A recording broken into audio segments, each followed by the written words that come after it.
Siberia. For many inhabitants of the planet, this is still one of Earth's most mysterious, unexplored and frightening places.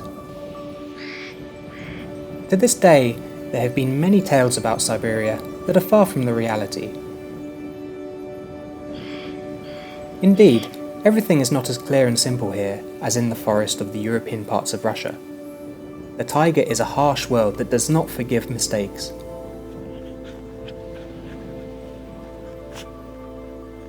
Despite the fact that we are in the 21st century and everyone has a phone and GPS, it is better for the average person not to intrude in the taiga. There are laws and traditions that must be known and followed, otherwise you may not come back.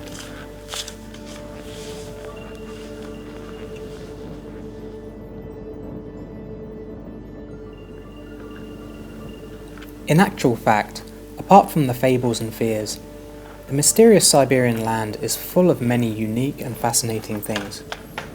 Very friendly and helpful people live here, who love this harsh land with all their heart and soul.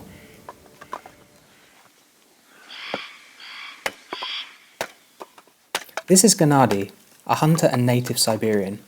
He has devoted his whole life to the forest and knows very well what the real Siberian taiga is and what its laws are.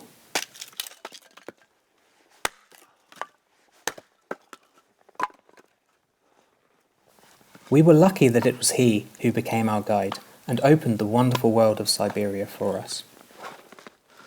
It was only thanks to him that we did not disappear into the sea of the forest, but reached our intended goal. Now, each time we remember our adventure, we ask ourselves the same question. Could we alone, not knowing the laws of the taiga, have gone through it all and survived?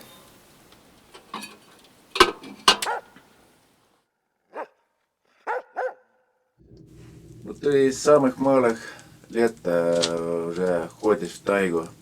Ты заметил, нуждается ли какая-то специальное свойство или характер у человека, который живет в гармонии с тайгой? Какой должен быть такой человек?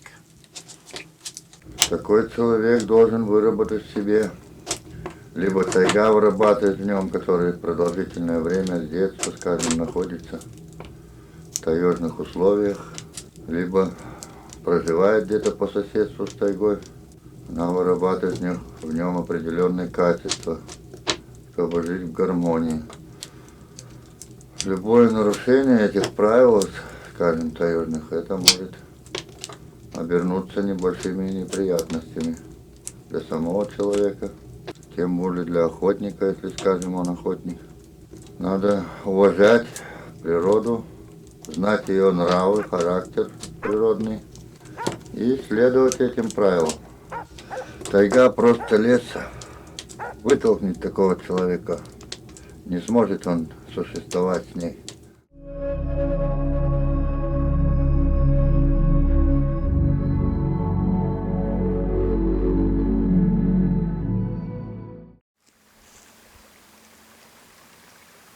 How do people live in Siberia? Well, just like most people in the Russian outback, by their own husbandry and what can be taken from nature. Only to this you also need to add a harsh climate, an aggressive environment, and the lack of elementary benefits of civilization.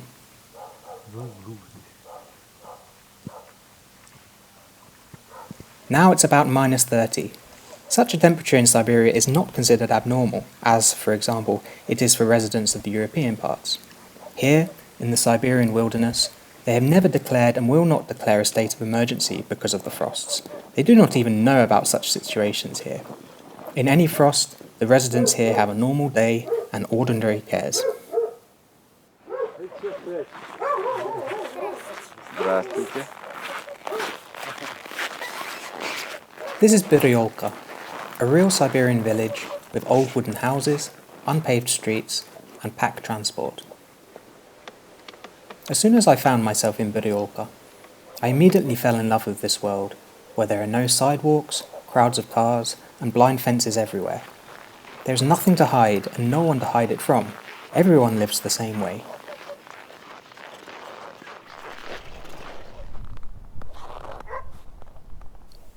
What an amazing environment and tranquil atmosphere here. Pure crunching snow, invigorating air, and country silence, disturbed only by the barking of dogs.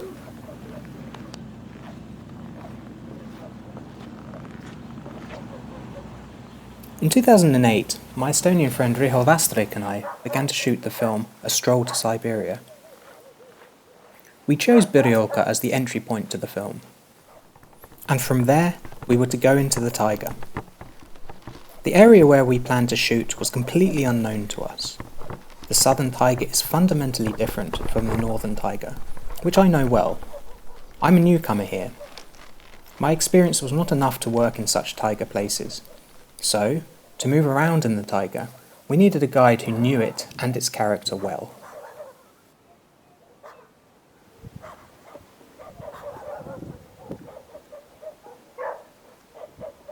Оделся как крестьянин.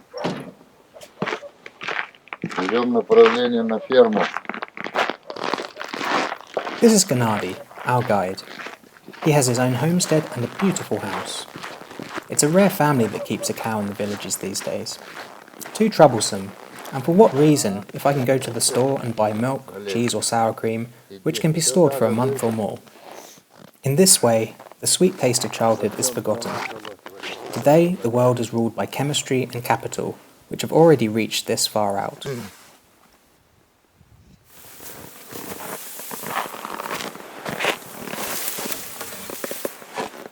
Кормушка.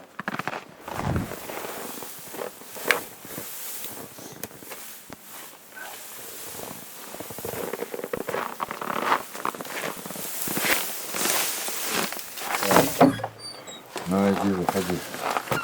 Темно там, пар, тепло, ну иди, выходи. Сейчас еще будет бояться. Незнакомо, привыкать. Ну иди, давай.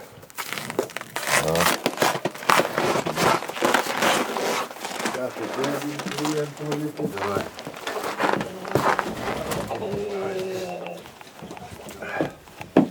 Ну иди. Это сынок ее идет. Ему года еще нету. Ну ладно, теперь можно вычистить. Ну вот. Почистили стойло. Удобрение заодно. Теперь выведем это все на поле. Вот свет выключил.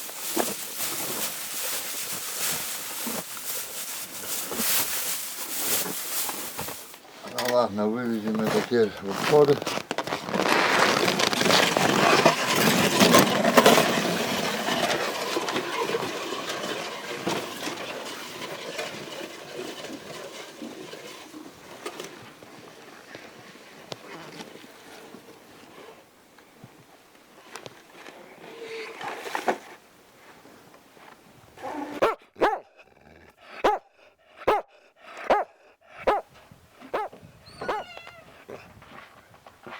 Лариса, пойдем курей кормить. Корм готовый.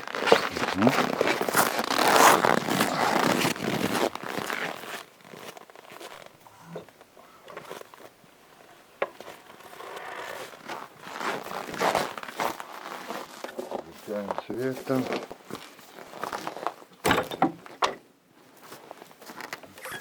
Gennady has a large homestead where he lives with his wife. Their children have left for the city, as has happened everywhere in these villages. When Gennady leaves for the taiga, all the household chores fall on his wife.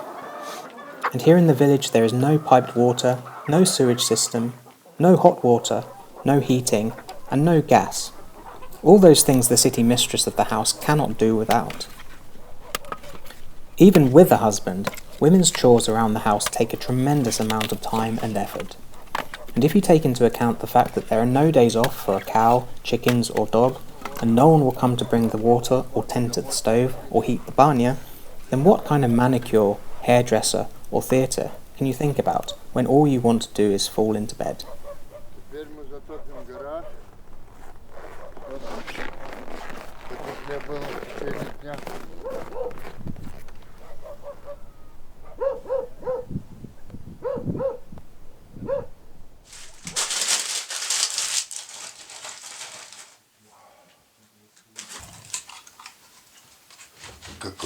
береза.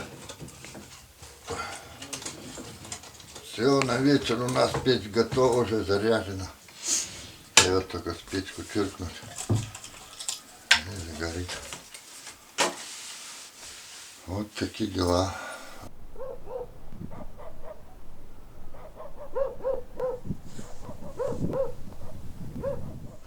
Сейчас все с помощью саморезов решается быстро и просто. Хорошие А раньше как ты делал? гвозди. Раньше доступны были гвозди в основном. Вот они, гвозди.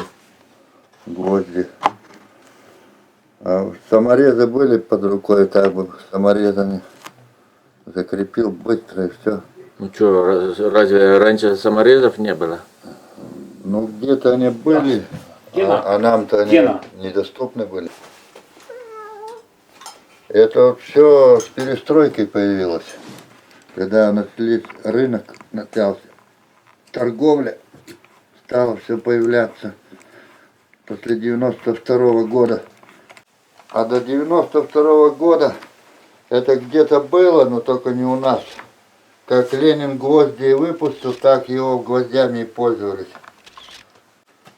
Мне никак не верите, что, блин, шурупов не было.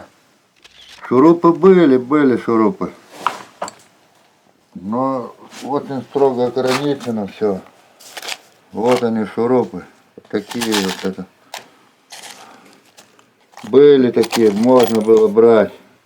А куда такой погонишь? В лыжу, допустим. Надо было все подбирать, где-то ехать, искать. Под такой шуруп надо отверстие уже сверлить. Так его просто в дерево не вгонишь. А этот легко загонишь в дерево. Без всякого отверстия. Все, Василий, кого там, говоришь, надо что нам сделать? Уже надо за столом сидеть. Вот этот ремень уже он будет регулироваться. Ну да, да. Вот сюда я его вставил. Вот второго такого не нашлось. Все, его тут можно лишнее обрезать. Тут у меня и мастерская, и все, что хотите. И Шанхай, и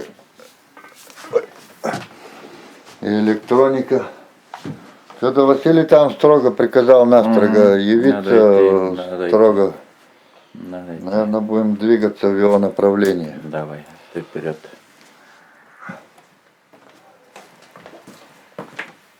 Here it is, the real life of the Siberian outback. One must be able to survive not only in the taiga, but also in the village. When Shakespeare wrote his famous lines, I wonder if it was life in the village that he was thinking about. To live or not to live in the village? That is the question.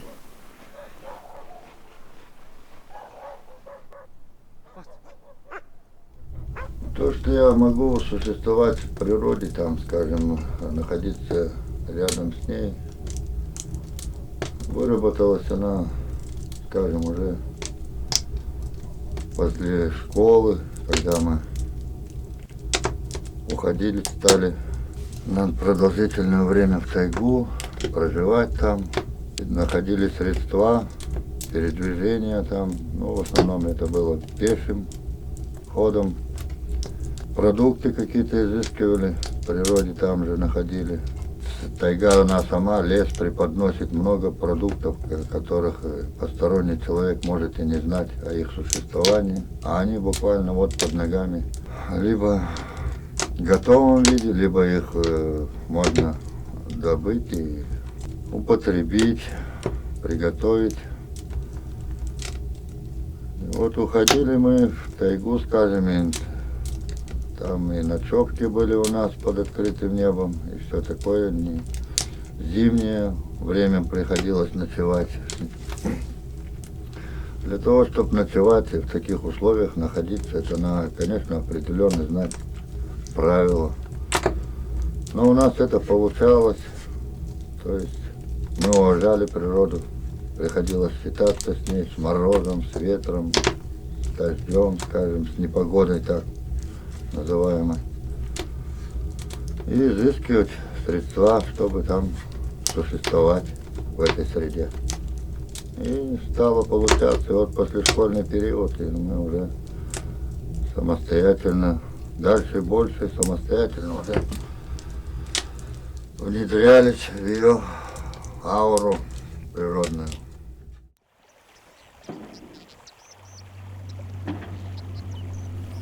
I don't remember now how exactly we met Gerna. It happened in the second half of August, when it is the most overloaded period in the village and there is no time for idleness. Winter is coming and there is no boiler house or feed factory. We have to find time to prepare firewood, hay for the livestock, pick up berries, mushrooms and cones. So, we were not sure that Gennady would agree to accompany us to the source of the Lena at this particular time. But we had to go over the planned route with little gear without fail, understand the degree of its complexity, and assess the potential for future filming. We always do this before starting any major project. First, we study the object and conditions of future work on the spot. We could have gone into the Taiga ourselves to take a chance, but common sense stops us. Courage and the health of a moose alone are not enough to trek in the taiga.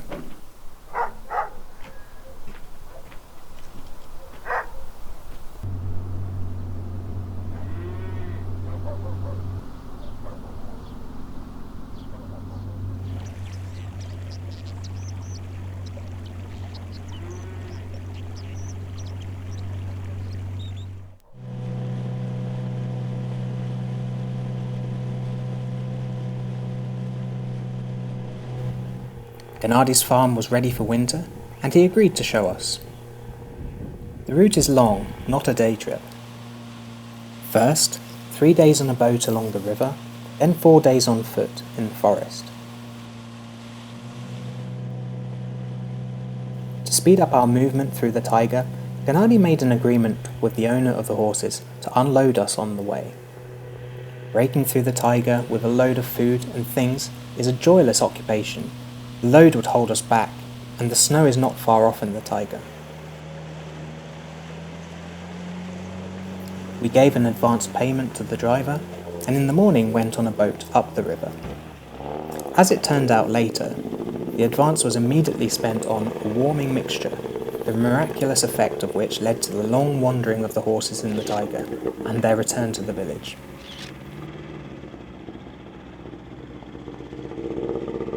The most interesting thing is that the rumours about the horses wandering reached our friends in Irkutsk in a rather distorted form.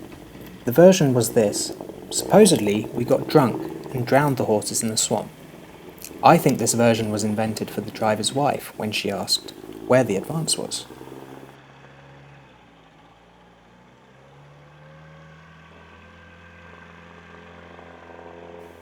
I've deliberately shortened the story of our journey along the river, as its beauty and deceptiveness will be narrated in the following videos.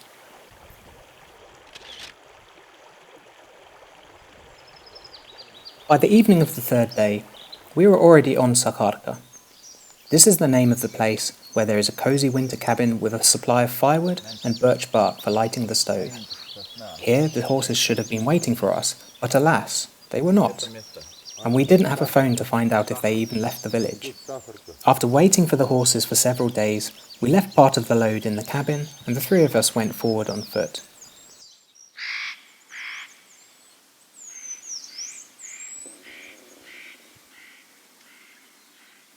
Half an hour later, it became clear to me that if we had gone on alone, we would definitely have gotten lost. God only knows how Gerna navigated in the wilds of the taiga. No trails, no landmarks in the relief, just dense green thickets.